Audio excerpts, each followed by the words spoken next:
Good afternoon to all of you. कल हम लोगों ने basic introduction of data science और मशीन लर्निंग के बारे में थोड़ा समझे कि जो हमारा हमारी सेमेस्टर में है, तो डेटा साइंस और मशीन लर्निंग क्या है और आर्टिफिशियल इंटेलिजेंस क्या है, ये हम लोग समझने की कोशिश करते हैं। आज हम फिर इसको थोड़ा सा रिवाइज कर देते हैं। जनरली आज के सिनारियो को देखें तो जितनी भी कंपनी है या जो भी बिजनेस है या ये इस डिजिटल वर्ल्ड में सभी के पास डिजिटल डिवाइसेस हैं in form of laptop, desktop, mobile etcetera etcetera. ये क्या है, सोर्स ऑफ डेटा है और इससे क्या है, लगातार डेटा जो है वो जनरेट होते रहते हैं। क्योंकि ये हो गया कि डिजिटल वर्ल्ड में लगातार डेटा कहाँ से आ रहा है। दूसरा हमारा है बिजनेस। जो कंपनीज हैं, कंपनीज का जो बिगेस्ट एसेट इस समय क्या है, वो डेटा है। किसी भी कंपनी का जो बिगेस्ट एसेट है वो डेटा है।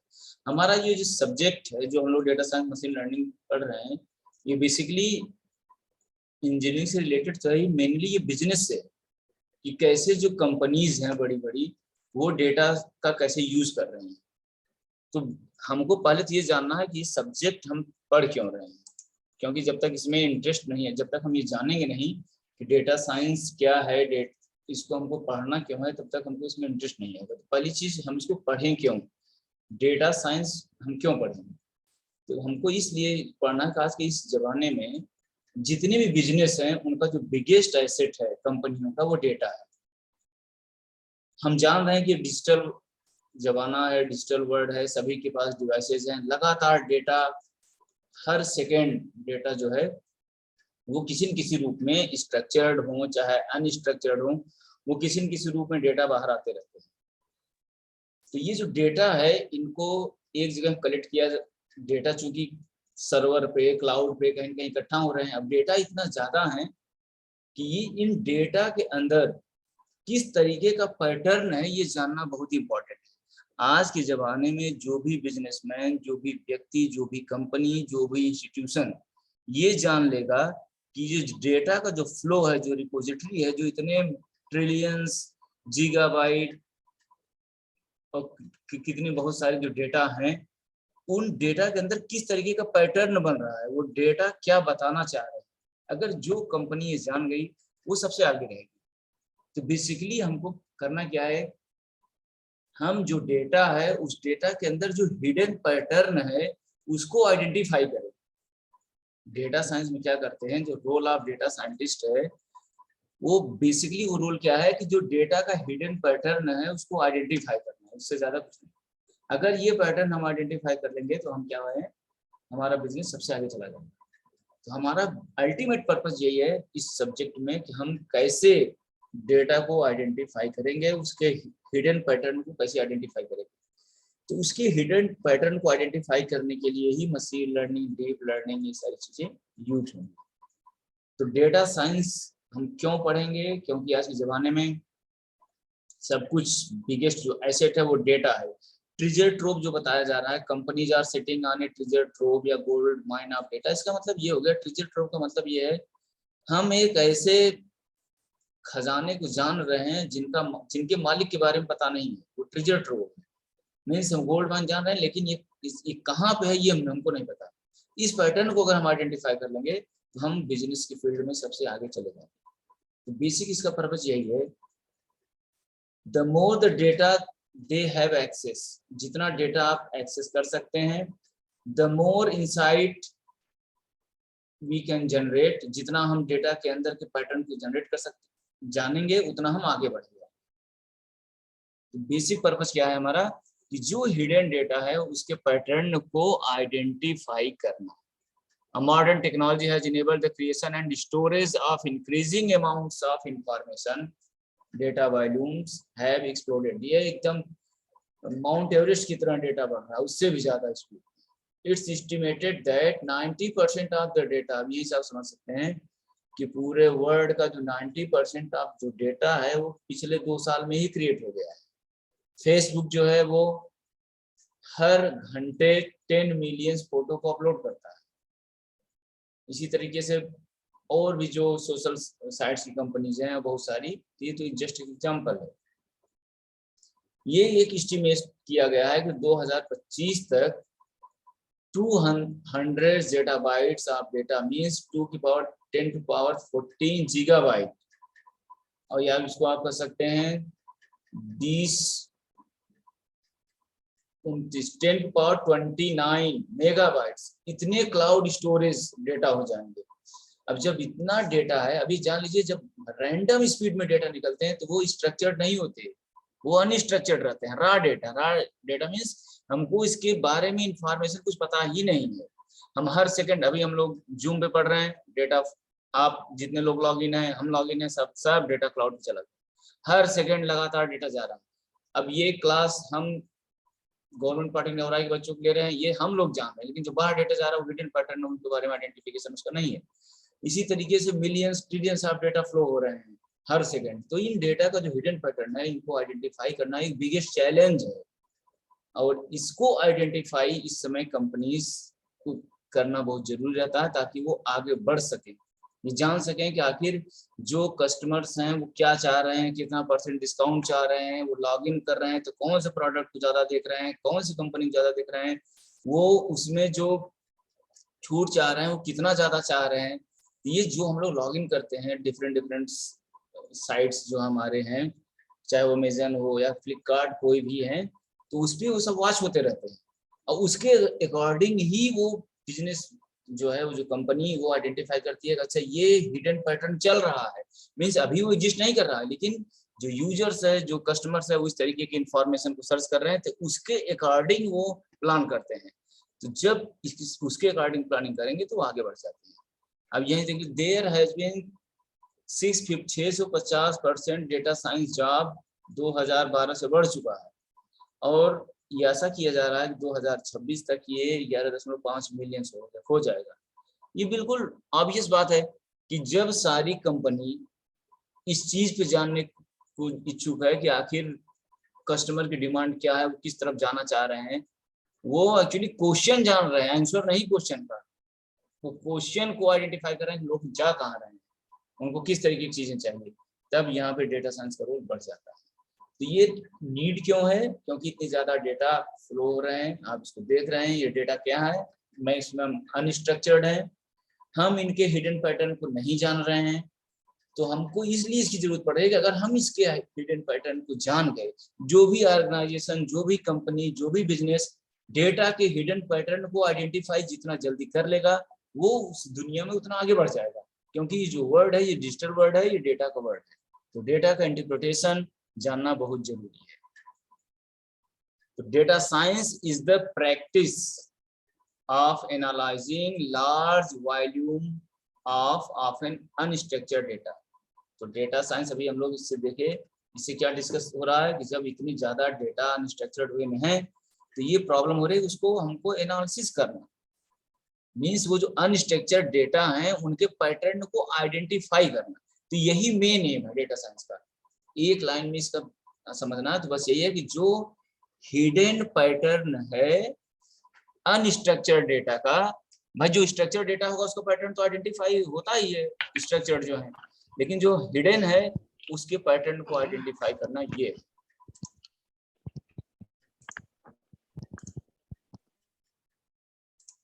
तो मीन्स क्यों हम इसका यूज करेंगे कि हमको हिडन पैटर्न को आइडेंटिफाई करना है अनस्ट्रक्चर्ड डेटा का, बस बिल्कुल सिंपल सा है। तो data science combines multiple fields, ये हम लोग कल डिस्कस किए थे, मल्टीपल फील्ड्स का एक कॉम्बिनेशन है, including statistics, scientific methods, artificial intelligence, data analysis to extract value from the data. वही चीज की हिडन पैटर्न को कैसे हम आइडेंटिफाई करेंगे, क्लियरली हमारा एक ही एम है। अब चूंकि इतनी ज्यादा डेटा है, उनको आइडेंटिफाई करने के लिए हम स्टैटिस्टिक्स का यूज करेंगे, साइंटिफिक मेथड का, आर्टिफिशियल इंटेलिजेंस का। Those who practice data science are called data scientists, and they combine a range of skills to analyze data collected from the web, smartphone, customer, sensor, and other sources, derive actionable insight. Data science approaches, algorithm, and tools can be applied to all kinds of business problems. जो भी companies हैं वो data scientist को इसीलिए रखते हैं कि वो डेटा को बिल्कुल से एनालिसिस कर सकें, उसके हिडन पैटर्न को आइडेंटिफाई कर सकें। हिडन पैटर्न आइडेंटिफिकेशन मतलब जिस लेवल की वो कंपनी है वो उसको देखेंगे, उसके कस्टमर्स जो लगातार लॉगिन किए जा रहे हैं, हर सेकंड जो हिट किया जा रहा है, आखिर वो कौन सी चीज को खोज रहे हैं, वो किस प्रकार के इंफॉर्मेशन को चाहते हैं, वो कितना हर तरीके की एक्टिविटी की कौन कस्टमर को क्या चाहिए, वो किस तरीके की चीजों को प्रेफर कर रहा है। क्योंकि आजकल तो वो ऑनलाइन ही सारी चीजें हैं, आप कोई चीज आपको चाहिए, आपने फट से गूगल किया ये चीज चाहिए, अब आप कई सारी साइट्स आ गए, अब उसमें आप चले गए उस साइट्स के अंदर, अब उसमें आप देख रहे हैं कि इसका रेंज क्या है, इसमें छूट कितना दे रहा है, ये प्रोडक्ट कौन सी है, इसकी वैल्यू क्या है, इसमें कितने साल की वारंटी है, सारी चीजें आप देख करके फिर उसको फाइनल करते हैं। जब आप उसको देखते रहते हैं तो आप कभी कभी देखते हैं कि 1-2 दिन आप देखेंगे तो फिर कभी आपके पास मैसेज आ जाएगा चलिए इसके डिस्काउंट को आप बढ़ा दिया गया। इसका मतलब आप जब लॉग इन किए तो आपको वॉच किया जा रहा है, और इसी तरीके के पैटर्न को वॉच किया जा रहा है कि किस तरीके के लोग इसको देख रहे हैं। तो जो बिजनेस फर्म है वो और चीजों को बताता है और डिस्क्राइब करता है और एक्शन लेता है ताकि आप उन चीजों को बाई कर लें। तो we can optimize sales funnels. यहाँ सेल्स फनल्स एक वर्ड यूज है। सेल्स फनल्स का मतलब रहता है कि जैसे हम किसी भी चीज को क्यों सर्च कर रहे हैं, क्यों हम लें, किसी भी हम कंपनी वेबसाइट पे जाते हैं, वहां पे हम कोई चीज सर्च कर रहे हैं, हमको बताया नहीं गया है, हमको बस इतना पता है कि हमको ये चीज खरीदनी है, हमने कंपनी में वो सर्च किया, उसके वेबसाइट पे गए, फिर उसको हमने प्रोडक्ट देखा, वो क्या प्रोडक्ट डिलीवर कर रहे हैं, उसके स्पेसिफिकेशन क्या है, वो कितना हमको छूट दे रहा है, हम फिर सीधे ऑर्डर कर दे रहे हैं। तो ये पैटर्न जो है इसको बिजनेस क्या करते हैं, इस पैटर्न को ज्यादा से ज्यादा ऑप्टिमाइज कर रहे हैं, ज्यादा इसको बढ़ा रहे हैं ताकि लोग ज्यादा से ज्यादा अवेयर हों और उसको खरीदें। Learn which customer segments prefer which products, कौन सा कस्टमर कौन से प्रोडक्ट को प्रीफर कर रहा है, find the kinds of discount, किस तरीके का डिस्काउंट उसको चाहिए, एंड सो ऑन। तो अब आप यहाँ से एक चीज समझ गए होंगे, अगर हमको बिजनेस करना है, अगर जॉब करनी है तो अलग बात है, लेकिन अगर बिजनेस करना है तो हमको ये चीज जानना ज्यादा जरूरी है कि जो डेटा हमारे पास है, हम यूजर क्या डिमांड कर, हम ऐसी चीज को ज्यादा खोज करेंगे जो अभी एग्जिस्ट ही नहीं कर रहा है, इसलिए चैलेंज ज्यादा बढ़ जाता है। ऐसी चीज जो अभी एग्जिस्ट नहीं कर रही है, ये डेटा साइंस के द्वारा हम उस पैटर्न को आइडेंटिफाई करते हैं जो एग्जिस्टिंग नहीं अभी कर रहा है, वो एग्जिस्टिंग मोड में है, तो उसको हम पहले ही बना देंगे तो हमारी कंपनी बढ़ जाएगी। तो ये पैटर्न जितना ज्यादा हम इस चीज को एनालिसिस कर लेंगे, जितना ज्यादा हम इस हिडन पैटर्न को, जो भी कंपनी इसको आइडेंटिफाई कर लेगी वो कंपनी इतना आगे बढ़ जाएगी। जितने अभी आप छोटी जो कंपनी बढ़ रहे हैं, जो स्टार्टअप हैं, वो सब इसी प्लेटफॉर्म पे हैं, वो देखना चाहते हैं कि आखिर यूजर डिमांड वर्स डिमांड क्या है। 7 साल पहले कुछ और थी, कोविड में कुछ और आ गया, अभी कुछ और आ गया, अब डिजिटल वर्ल्ड है, कोई कितना भी बोले इससे दूर हम लोग जा ही नहीं सकते, हर चीजें डिजिटल हो रही हैं। तो कंपनियों का जो वर्किंग है ये बढ़ जा रहा है, इसलिए डेटा साइंस का रोल ज्यादा इंपॉर्टेंट हो जा रहा है, और डेटा साइंटिस्ट की जॉब इसीलिए ज्यादा से ज्यादा क्रिएट हो रही है कि हम कैसे इन चीजों को ऑप्टिमाइज करें, मैक्सिमाइज करें।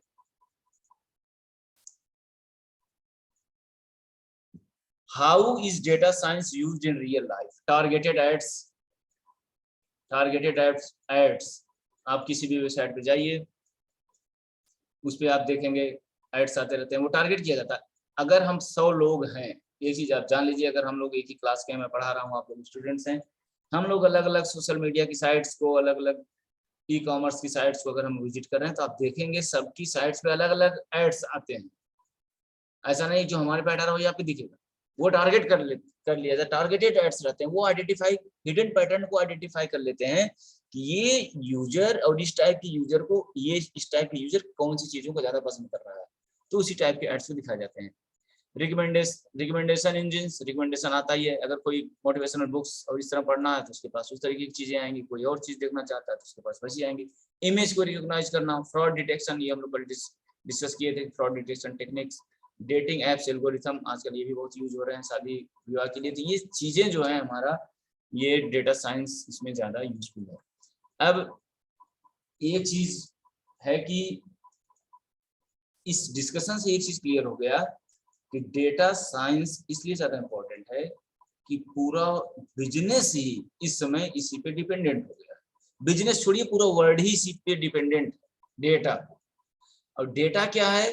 स्ट्रक्चर्ड कम है, अनस्ट्रक्चर्ड ज्यादा है, रॉ डेटा ज्यादा है। रॉ डेटा ज्यादा क्यों है? क्योंकि सभी के पास डिजिटल डिवाइसेस हैं और हर सेकंड कोई न कोई कुछ ना कुछ यूज कर रहा है और वो इन्फॉर्मेशन लगातार क्लाउड पे जा रही है, वो सब अनस्ट्रक्चर्ड है। तो इन्हीं अनस्ट्रक्चर्ड डेटा के अंदर, क्योंकि डेटा कोई ऐसे फालतू नहीं रहते हैं, अगर उसका हम यूज कर लेंगे तो यूजफुल हो गए, अदरवाइज वो बेकार है।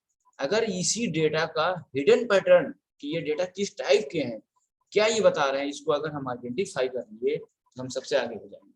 तो ये बोला भी गया है कि जो नया जमाना है ये डेटा का है, तो आप यहाँ से समझ लीजिए डेटा का क्यों है।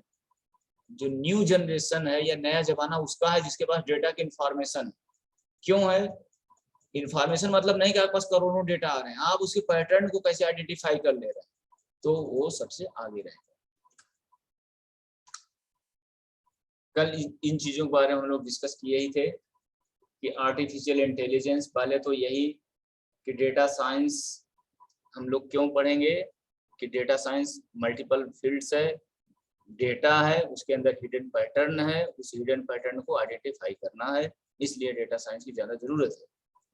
तो पूरा वर्ल्ड लगातार डेटा फ्लो बढ़ता जा रहा है, हर साल बढ़ रहा है। अभी देखा हमने कैसे सर्वे में सब दिखाया कि पिछले 2 साल में इतने ज्यादा डेटा हो गए जो पहले कभी नहीं थे, 2026 तक और ज्यादा हो जाएंगे। तो इनके एनालिसिस करने के लिए हम आर्टिफिशियल इंटेलिजेंस का यूज करते हैं। जैसे हमारे पास स्टैटिस्टिक्स हो गया, मैथमेटिकल मॉडल, एआई का भी यूज करें, और एआई में बेसिकली मशीन लर्निंग का। तो आर्टिफिशियल इंटेलिजेंस ये क्या है? आर्टिफिशियल इंटेलिजेंस, इसको हम लोगों ने कल डिस्कस किया ही था कि artificial intelligence is nothing but the simulation of human intelligence in machine, या ये कहिए या आप कहिए कि मिमिक ऑफ ह्यूमन ब्रेन, आप चाहे इसको बोलिए, चाहे आप इसको बोल सकते हैं कि कंप्यूटर को, मशीनों को आदमियों की तरह इंटेलिजेंट बना देना, ये आर्टिफिशियल इंटेलिजेंस है। इसका जो पर्पस है ये यही है, जैसे व्यक्ति सोचता है वैसे कंप्यूटर सोचने लगे, वैसे मशीन सोचने लगे, उसी तरीके की चीजें वो भी क्रिएट करे, थिंक करे, एनालिसिस करे। तो ये हो गया हमारा आर्टिफिशियल इंटेलिजेंस। इसकी फिलॉसफी हम लोग उस पर जाते हैं। फिलॉसफी क्या थी कि कैसे मशीन जो है आदमी तरह वर्क कर सकती है। एक्सपर्ट सिस्टम, एक्सपर्ट गोल इसका एक्सपर्ट सिस्टम क्रिएट करना, मशीनें बिहेव करें, लर्न करें, और इंटेलिजेंस मशीन को बनाना, इम्प्लीमेंट करना कि कैसे वो सोच सकती हैं, कैसे लर्न कर सकती हैं और बिहेव लाइक ह्यूमंस। तो बेसिक पर्पस आर्टिफिशियल इंटेलिजेंस का यही है कि व्यक्ति की तरह मशीन कैसे सोचेगी। ये हम लोग कल ये सारी चीजें डिस्कस कर चुके हैं। Computer science, biology, psychology, mathematics, engineering, इन सबको मिल करके आर्टिफिशियल इंटेलिजेंस जो है वो बनता है। अच्छा, अगर ये पूछा जाए कि डेटा साइंस और आर्टिफिशियल इंटेलिजेंस में क्या बेसिक डिफरेंस क्या है, तो डेटा साइंस जो है वो हमेशा डील करता है pre processing, analysing, visualising, predicting the data. Data science क्या करता है, इसको आप कह सकते हैं data science is the subset of AI. ऐसा नहीं कि AI subset of data science, data science is the subset of AI, क्योंकि एआई ब्रॉड हो गया, ह्यूमन की तरह सोचना मतलब वो सबसे ब्रॉड फील्ड तो वही हो गई, इसी के सब सबसेट है। तो data science deals with the pre processing. जैसे हमारे पास, अगर आप इसको भूल गए हैं, जैसे लार्ज अमाउंट ऑफ डेटा आ गया, तो उस डेटा से आप पैटर्न कैसे आइडेंटिफाई करेंगे? पहले तो आप डेटा को कलेक्ट करिए, डेटा को प्री प्रोसेस करिए, उसको एनालाइज करिए। एनालाइज कैसे करेंगे? कुछ स्टैटिस्टिकल मॉडल लगा करके, फिर उसको विजुलाइज करिए, फिर प्रिडिक्ट करिए। ये हमारा पैटर्न रहे, इसी के द्वारा हम पैटर्न को आइडेंटिफाई कर सकते हैं। डेटा के पैटर्न को आइडेंटिफाई आप कैसे करेंगे? पहले डेटा को आप कलेक्ट करेंगे, फिर उसको प्री प्रोसेस करेंगे, फिर एनालिसिस करेंगे। अब कोई पूछ लिया एनालिसिस कैसे करेंगे, तो एनालिसिस करने के लिए हमारे पास मैथमेटिकल मॉडल रहते हैं, स्टैटिस्टिकल मॉडल रहते हैं, उसको लगाएंगे। उसमें हम टेस्ट ट्रेन करेंगे अपने, चाहे मशीन लर्निंग यूज करें या डीप लर्निंग, उसको ट्रेन करेंगे, टेस्ट करेंगे, जिससे हम एनालिसिस कर लेंगे, फिर इसको विजुलाइज करेंगे और फिर डेटा को प्रिडिक्ट करेंगे कि हाँ ये पैटर्न आ रहा है, ये चीजें आ रही है। लेकिन एआई ऐसा नहीं करता। एआई क्या करेगा? इम्प्लीमेंट्स, वो प्रिडिक्टिव मॉडल को केवल फ्यूचर इवेंट को फोरकास्ट करता है। जैसे अभी हमको चेस खेलना है, अब हम जो चाल चल रहे हैं वो पहले से प्रिडिक्ट कर लेगा कि ये चला, तो हमको इतनी ढेर सारी चाल और कॉम्पोजिशन चल सकते हैं। तो ये चीजें हैं बेसिक जो डिफरेंस है। तो कंट्रीब्यूशन एआई में कौन कौन से करते हैं? सभी fields, computer science, biology, psychology, mathematics, engineering, ये सब। ये what is the AI techniques? In the real world, the knowledge has some unwelcome properties. Its volume is used. ये unwelcome properties हैं real world का knowledge जो है। unwelcome properties मतलब volume is used, जब volume यूज हुआ means data ज्यादा है, तो वो अनस्ट्रक्चर्ड डेटा को ही रॉ डेटा भी बोला जाता है। नेक्स्ट टू अनइमेजिनेबल, उसकी इमेजिन हम नहीं कर सकते। It is not well organized और well formatted, it keeps changing constantly. जो डेटा है अनस्ट्रक्चर्ड, इसके प्रॉपर्टीज यही हैं। एक तो वो बहुत ज्यादा रहता है, जिसको हम इमेजिन नहीं कर सकते, इतना ज्यादा है। वो ऑर्गेनाइज्ड होता ही नहीं है, न तो किसी फॉर्मेट में रहता है, और वो लगातार चेंज होता रहता है। एआई टेक्निक्स का यूज करके हम क्या करते हैं, जनरली उसको ऑर्गेनाइज करते हैं और उससे हम कुछ नॉलेज को आइडेंटिफाई करें। जैसे it should be perceivable by the people who provide it, it should be easily modifiable to correct errors, it should be useful in many situations, through it is incomplete or inaccurate. AI techniques elevate the speed of execution of the complex program it is equipped with. AI techniques क्या करते हैं, जो complex programme है उनका execution काफी fast कर देता है। अब इसके जो एप्लीकेशन है, गेमिंग का, नेचुरल लैंग्वेज का, expert system, vision system, speech recognition, hand writing, intelligence robots, ये सब हम लोग कल इसको डिस्कस कर चुके हैं। Human and machine intelligence, human perceive by the pattern whereas the machine perceived by the set of rules and data. Human stored and recall information by pattern, machine do it by searching algorithm. इसका example है 40 40 40, अगर ये 4 बार है तो easily store किया जा सकता है, रिमेम्बर किया जा सकता है, रिकॉल किया जा सकता है, क्योंकि इसका पैटर्न बहुत ही सिंपल है।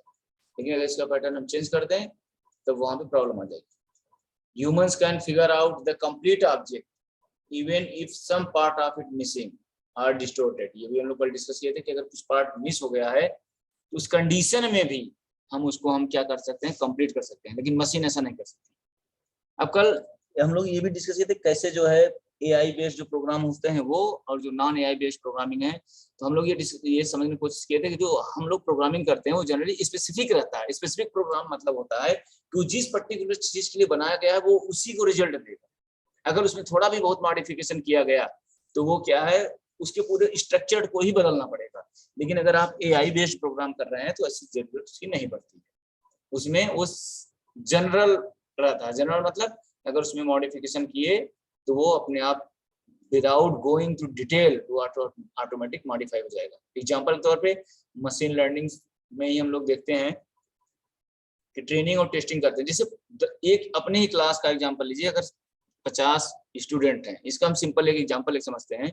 हमको ये एक प्रोग्राम करना है कि कितने लोगों को क्रिकेट पसंद है, कितने लोगों को गेम्स के बारे में जानना है कि कितने स्टूडेंट्स को क्रिकेट, कितने स्टूडेंट्स को वॉलीबॉल ये पसंद है। हम बोलते हैं कि चलिए भाई आप प्रोग्राम बनाइए। तो एक जनरल मेथड्स क्या है, हमने प्रोग्रामिंग किया कि जितने बच्चे हैं 60, वो 60 बच्चों को प्रोग्राम बनाए स्पेसिफिकली इसी क्लास के लिए, और उसको हम रन किए और उससे आइडेंटिफाई कर लेंगे। ये स्पेसिफिक हो गया। जनरल प्रोग्राम का मतलब ये हो गया, अगर हम बोलेंगे इसको इन जनरल बनाओ, इन जनरल मतलब हो गया कि अगर हम उसमें मशीन लर्निंग का यूज करेंगे तो 50 बाद अगर ये क्या ना हुआ, बच्चा कोई आ गया जिसका इस क्लास में नहीं है, इसने नया एडमिशन पाया हुआ है और इसी क्लास का है, इससे पहले वो 50 वाले में नहीं था और उसकी एज भी हम लोगों ने नहीं दिया था, अब फिर हमको आइडेंटिफाई करना पड़े कि इसको कौन सा गेम पसंद है। तो चूंकि हम पहले वाले प्रोग्राम इसको बनाया ही नहीं है, वो तो 50 लोगों के लिए थे, नया आ गया तो इसको कैसे हम लोग मॉडिफाई करें, या तो पूरा प्रोग्राम ही चेंज करें। लेकिन अगर एआई बेस्ड ये है तो ऑटोमेटिकली बिना प्रोग्राम गए वो ऑटोमेटिकली पैटर्न के अकॉर्डिंग ही आइडेंटिफाई कर लेगा कि इसको ये चीज पसंद है। Intelligence composed of reasoning, learning, problem solving, perception, linguistic intelligence. अब इंडक्टिव, डिडक्टिव रीजनिंग, इंडक्टिव में स्पेसिफिक हमारे पास स्पेसिफिक कुछ रूल्स होते हैं और उस स्पेसिफिक स्टेटमेंट्स होते हैं, स्पेसिफिक स्टेटमेंट्स के द्वारा हम एक जनरल परसेप्शन बनाते हैं। जैसे कल हम लोग डिस्कस किए थे कि रमेश जो है, रमेश राम जो है या रमेश कोई भी एक टीचर हैं और इनकी एज या कुछ भी ये एक टीचर हैं और ये सब्जेक्ट पढ़ाते हैं, जिसका मतलब जितने लोग, ये रमेश एक टीचर हैं और ये बहुत स्टूडियस है, तो हम एक जनरल परसेप्शन बना लिए कि ऑल टीचर्स आर स्टूडियस। तो ये तो कोई ये समझ नहीं आया नहीं कि आपने एक स्पेसिफिक स्टेटमेंट के द्वारा एक जनरल स्टेटमेंट पास कर दिया, ये इंडक्टिव हो गया। स्पेसिफिकली हमने किसी बच्चे को पकड़ा कि मान लीजिए धीरज हैं या आस्था है किसी को कि ये he is very studious student, और फिर हम उसको बता दिए कि all students are very studious, तो ये नहीं हो सकता। तो इंडक्टिव में स्पेसिफिक स्टेटमेंट से जनरल स्टेटमेंट, स्पेसिफिक स्टेटमेंट से जनरल कंक्लूजन निकालने की कोशिश की जाती है, जो कि कभी कभी फेल हो जाता है। डिडक्टिव में ऐसा नहीं होता, डिडक्टिव में जनरल स्टेटमेंट से स्पेसिफिक कंक्लूजन निकलता है। इसमें यही है कि 50 साल से ज्यादा, 75 साल से ज्यादा के लोग सभी ग्रैंडफादर हैं और दिनेश जो है 75 ईयर्स के हैं, इसका मतलब क्या हो गया, दिनेश जो है क्या है, वो ग्रैंडफादर हैं। एक जनरल स्टेटमेंट से स्पेसिफिक।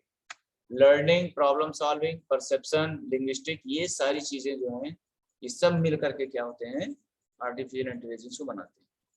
ये सिंपल, वैसे जैसे इसमें बहुत ज्यादा, इससे ज्यादा आप अपने माइंड को फोकस करिए। जब आर्टिफिशियल इंटेलिजेंस की बात हो, मशीन लर्निंग की, हम अपने आप को देखें कि कैसे हम सोचते हैं, कैसे हम बिहेव करते हैं। अब वही तरीका मशीन को भी बताया जाए तो वो मशीन कैसे समझे। तो बस जब हम अपने से रिलेट करेंगे, क्योंकि न्यूरॉन्स बेस्ड प्रोसेसिंग होती है, तो मशीनों को उतना इंटेलिजेंट बनाना लिटिल बिट ट्रिकी, टफ, लेकिन ये काम चल रहा है। टास्क क्लासिफिकेशन भी हम लोग डिस्कस किए थे, maintain task, expert task, formal task.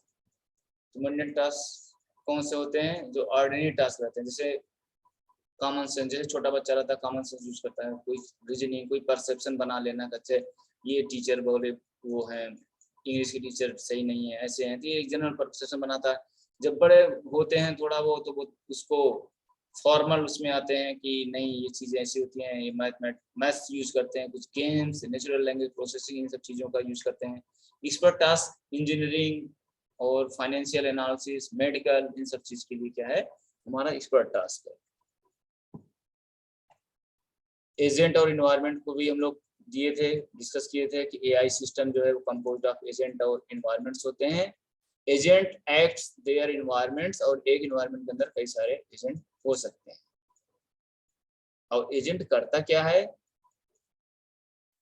an agent is anything that can pursue its environment through sensor and acts upon that environment through effectors।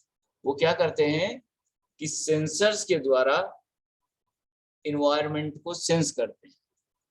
Sense means, environment sense का क्या purpose है, environment sense मतलब by pressure, by temperature, by humidity, इन चीजों के द्वारा environment में क्या चेंजिंग हो रही है वो उसको परस्यू करेंगे, और फिर इफेक्टर के द्वारा उस पर क्या करेंगे, एक्ट करेंगे।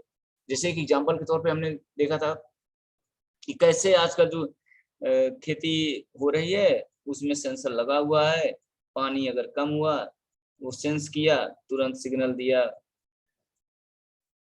मशीन को, मशीन ऑन हो गई, पानी उस खेत में भर गया, जैसे फुल हुआ फिर उसने सेंस किया उसको, फिर चलिए इतनी खेत, ये पानी इतना भर चुका है, मशीन जो है ऑफ हो गई।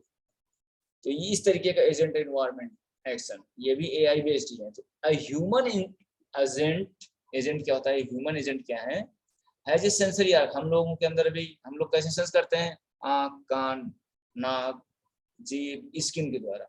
इसी तरह मशीन्स के भी है, मशीनों को भी इसी तरह डिजाइन किया जाता है सेंसर। और इफेक्टर क्या है हमारे, वो लेग्स, माउथ, ये क्या है इफेक्टर्स है। रोबोटिक एजेंट, ये कैमरा, इंफ्रारेड, इनके द्वारा वो वर्क करते हैं। सॉफ्टवेयर एजेंट जो है वो स्ट्रिंग्स और प्रोग्राम के द्वारा एक्शन लेते हैं। तो ये एजेंट और इन्वायरमेंट का है। ये उसी तरीके का एग्जांपल, ये सेंसर्स है, ये एक्शन इन्वायरमेंट से इसने एक्ट किया एनवायरनमेंट में, जो एनवायरनमेंट एक्शन का क्या मतलब हुआ, एनवायरनमेंट में जो चेंजिंग हो रही है उस चेंजिंग को वो परस्यू, वो जान लेता है ये चेंज हो रहा है, तो उसके अकॉर्डिंग वो वर्क करना। इसके फाइनली हम लोग ट्यूरिंग टेस्ट के बारे में डिस्कस किए थे। ट्यूरिंग टेस्ट में क्या होता है, 3 लोग होते हैं, 2 पर्सन होते हैं और एक मशीन होती है। तीनों को अलग अलग कमरे में रख दिया जाता है, तीनों को कुछ भी नहीं बताया जाता, वो एक दूसरे से बिल्कुल से अनअवेयर होते हैं। फिर उसमें से एक व्यक्ति को क्या किया जाता है, टेस्टर बना दिया जाता है। वो टेस्टर रहता है, वो कुछ टाइप करेगा, कुछ मैसेज देगा, जो भी उसको सेट ऑफ इंस्ट्रक्शन दिए जाएं, वो मैसेज वो मशीन्स को भी भेजेगा और दूसरे रूम में जो व्यक्ति बैठा हुआ उसको भी भेजेगा। अब उन दोनों से रिस्पांस आएगा, मशीन भी रिस्पॉन्ड करेगी और वो व्यक्ति भी रिस्पॉन्ड करेगा जो दूसरे कमरे में है। अगर ये टेस्टर आइडेंटिफाई कर लिया कि कौन सी मशीन से आ रहा है और कौन सा व्यक्ति से आ रहा है, तब तो ये इंटेलिजेंट मशीन हुई ही नहीं। भाई इंटेलिजेंट मशीन का क्या मतलब है, अगर हमको ये पता ही ना हो कि ये आदमी काम कर रहा है मशीन, तभी तो इंटेलिजेंट बोला गया। अगर हमको ये पता चल जाए कि ये मशीन वर्क कर रही है, ये ह्यूमन वर्क कर रहा है, तो वो मशीन इंटेलिजेंट हो ही नहीं सकती।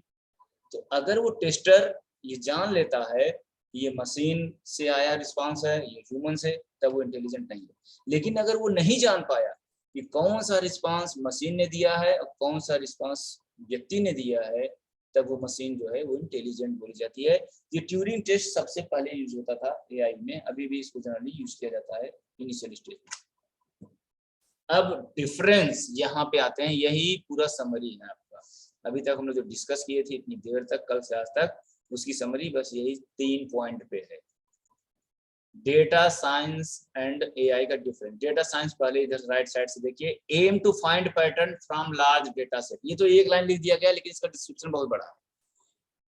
पैटर्न को फाइंड आउट करना, बहुत ज्यादा वॉल्यूम, डेटा के वॉल्यूम से पैटर्न को आइडेंटिफाई आप करना, ये क्या है, मेन एम है डेटा साइंस का। और कैसे करते हैं ये आपको पता है, प्री प्रोसेसिंग, एनालिसिस, प्रेडिक्शन, इन सब चीजों का यूज करके predict future based on past pattern.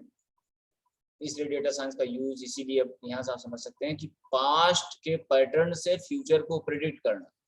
Machine learning का जैसे यूज करते हैं, हमने टेस्ट किया, ट्रेन किया और उसके बाद हम बता रहे हैं कि ये चीजें होंगी। जनरली होता है एनालिसिस एंड प्रिडिक्शन, तो प्रिडिक्ट करना ये भी एक डेटा साइंस का है। डील्स की स्पेलिंग यहाँ गलत की है, deals with pre processing, analysing, visualising and predicting the data. Deals है ये, DEALS, इसकी स्पेलिंग थोड़ा सा मिस्टेक है, इसको 1 मिनट इसको सही कर लिया जाए।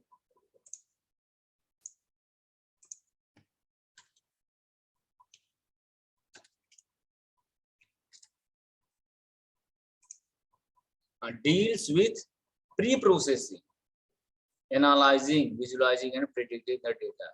इतना स्टेप देखिए, हम इसको बार बार क्यों फोकस कर रहे हैं, हम लोग जो प्रोग्राम करेंगे ना वो पूरा यही रहेगा। हमको करना क्या है, हमको ये हम लोग डिस्कस कर रहे हैं कि हिडन पैटर्न को आइडेंटिफाई करना, ये हमको प्रोग्राम करना है हिडन पैटर्न को। इसकी हम लोग रियल एग्जांपल से इसको सॉल्व करेंगे। तो हम लोग करना क्या रहेगा, डेटा को कलेक्ट करेंगे, उसको प्री प्रोसेस करेंगे। प्री प्रोसेस मतलब उसमें से एरर कुछ हटाएंगे, कुछ स्केलिंग करेंगे, फिर कुछ मॉडल लगा के उसकी एनालिसिस करेंगे, फिर उसकी विजुलाइज करेंगे ये डेटा से, फिर प्रिडिक्ट करेंगे। ये हम लोगों का पूरा रहेगा लैब का। हम लोगों को पूरा अभी थियरी चल रहा है, लेकिन बेसिकली हम लोगों को यही वर्क करना। एआई देखिए, AI focuses on making system that can solve complex problem. Solve complex, जैसे चेस में आप देखिए, अगर हम वो कौन सी चाल चल रहा है, अब चेस के एग्जांपल से हम समझ सकते हैं कि मशीन बेस्ड प्रोग्रामिंग जो है और बिना एआई यूज किए जो प्रोग्रामिंग है, आर्टिफिशियल इंटेलिजेंस यूज करके व्यक्ति कौन सा चाल चला, मशीन जान रही है, उस हिसाब से वो सेट ऑफ जितने भी हैं वे वो आइडेंटिफाई कर लेता है। Machine stimulates human intelligence, stimulates मतलब मिमिक, वो ह्यूमन इंटेलिजेंस की नकल उतारता है, ये कह सकते हैं हम। वो ट्राई करता है कि मशीन, एआई का पर्पस ये है कि हम मशीन को आदमी बना दें, ये समझ लीजिए बस, मशीन को व्यक्ति बना दिया जाए, उस पर वर्क चल रहा है कि वो ह्यूमन इंटेलिजेंस तरह वर्क करे। enables machines to think, learn and find solution just like human brain। Machine को इस तरीके से बना देना कि वो इतना योग्य हो जाए कि वो सोच सके, लर्न कर सके और फाइंड कर सके किसी सोल्यूशन को, जैसे व्यक्ति लोग करते हैं। ये बेसिक डिफरेंस है एआई और डेटा साइंस में। अब इसके बाद आता है, इतना जो है डिस्कशन हम लोग जो किए, ये बिल्कुल जनरल इंट्रोडक्शन है। आशा करते हैं कि इससे आप लोगों को एक चीज समझ में आई होगी, जो कल आवाज डिस्कशन हुआ कि डेटा साइंस है क्या और हमको करना क्या है, हम लोगों को वर्क क्यों करना है, डेटा साइंस की जरूरत क्यों पड़ती है, आर्टिफिशियल इंटेलिजेंस का फंडामेंटल क्या है, इसका वर्क क्या है। डेटा साइंस जो है वो सबसेट है एआई का, मशीन लर्निंग क्या है वो भी सबसेट है एआई का, डीप लर्निंग जो है उससे वो सबसेट होता है मशीन लर्निंग का। तो हम लोग जब मशीन लर्निंग पढ़ेंगे तो ये सारी चीजें फिर से एक बार आएंगी, तो उसको हम लोग आगे कंटिन्यू करेंगे। तो आशा करते हैं ये चीजें समझ में आई होंगी। और एक चीज आप लोगों को और रिक्वेस्ट करेंगे कि अनाकोंडा जो लोग इंस्टॉल नहीं किए होंगे, अब सारी चीज हटा करके 2-3 महीने के लिए अनाकोंडा आप लोग इंस्टॉल कर लीजिए। बाकी जितने भी आपके सॉफ्टवेयर और सब यूज कर रहे हैं उसको बंद कर दीजिए, क्योंकि फिर आपकी मशीन वर्क नहीं कर पाएगी।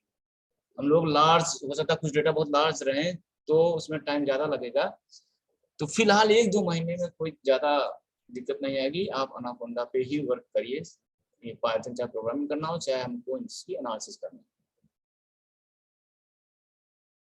अगर किसी को और प्रॉब्लम होगी तो कल तो नहीं, परसों जब क्लास चलेंगे तो ऑफलाइन भी रहेंगी। आप लोग पूरा एक नोट्स बना लीजिए इसको, और सीरियसली जो पॉइंट नहीं समझ में आएगा उसको नोट करके गूगल पे सर्च करिए और आके क्लास बिल्कुल पूछिए, उसको हम लोग डिस्कस करेंगे कि क्या है।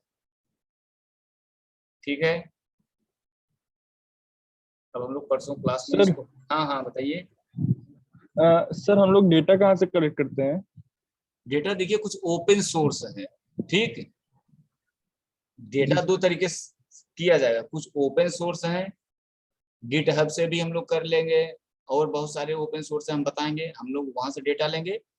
और अभी हम लोग जो पहला प्रोग्राम करेंगे वो CSV फाइल के रूप में डेटा रहेगा। देखो देखिए, डेटा जो है ना, चाहे इमेज के रूप में रहे, भाई डेटा अगर हम सेंसर का यूज कर रहे हैं, सैटेलाइट का, तो इमेज के रूप में होगा, या हम CSV फाइल, आप एक्सेल पे भी अपने क्लास का ही डेटा बना सकते हैं, लेकिन ये ध्यान देना है कि CSV फाइल रहेगी। हम डेटा वहां से बनाएंगे, फिर उस डेटा को प्री प्रोसेस करेंगे, मीन्स हम कुछ स्टैटिस्टिकल मॉडल लगा के उसके अंदर स्केलिंग करेंगे ताकि एक पैटर्न रहे, और फिर उसको हम एक मॉडल देंगे अनाकोंडा में जा करके, चाहे वो AI, CNN, ANN, फिर उसके बाद उसको हम एनालिसिस करके प्रिडिक्ट करेंगे और ये आइडेंटिफाई करेंगे कि अच्छा ये चीजें दी गई तो ये बताया इसने कि ये हो सकता है। 50 व्यक्ति थे, 52 1-2 व्यक्ति और बढ़ गए तो वो क्या चीज लाइव कर रहे हैं वो बता लेगा। अभी चाहे कोविड का केस हो, उस मॉडल के अकॉर्डिंग वो आइडेंटिफाई कर लेगा कि ये क्या हो रहा है। ये चीज हम लोग इस पे ज्यादा इसको फोकस करेंगे। तो डेटा का हमारा वही पैटर्न रहेगा, और हम लोग CSV फाइल्स पे ही पहले वर्क करेंगे, फिर इमेजेस पे। ओके, अब ये चीज ध्यान देना है कि ये पूरा प्रैक्टिकल है। फिर से हम बता रहे हैं, हम लोगों के एग्जाम में एक थ्योरी आ जाता है, किस किस तरीके के पेपर बना देते हैं, वो डिफरेंट मैटर है, उसको तो आप इस तरह नोट्स करके पढ़ते रहना। लेकिन जो हम लोगों का है ये टफ है थोड़ा सा। अभी हम लोग मैथमेटिक्स भी इसमें पढ़ेंगे, और उसके बाद मैथमेटिक्स पढ़ने के बाद हम लोगों को इस एनाकोंडा प्लेटफॉर्म से सारी प्रोग्रामिंग भी करनी पड़ेगी। अब मैथमेटिक्स में जो लोग पढ़े होंगे वो फिर से एक बार normal distribution, Poisson distribution, binomial distribution, इन सब चीजों को एक बार पढ़ लीजिएगा। Okay, yes sir. Okay, thank you. फिर हम लोग ऑफलाइन भी, देखिए ये कोई नहीं सोचेगा केवल ऑनलाइन चलना है केवल ऑफलाइन। हम लोगों का पर्पज है कि ये पूरा कोर्स जो है अच्छी तरीके से कंप्लीट हो। तो ऑफलाइन जो ये अभी हमने बताया ये ऑफलाइन भी बताया जाएगा, ऑनलाइन ऑफलाइन सारी चीजें वो डिस्कस होंगी, कोई भी टॉपिक हम लोग छोड़ना नहीं है। अल्टीमेट हम लोगों का भी यही पर्पज रहेगा कि हिडन पैटर्न को, डेटा के हिडन पैटर्न को आइडेंटिफाई करना, हम लोगों का एम यही है इस सेमेस्टर। ठीक, चलिए, okay, thank you. Thank you sir.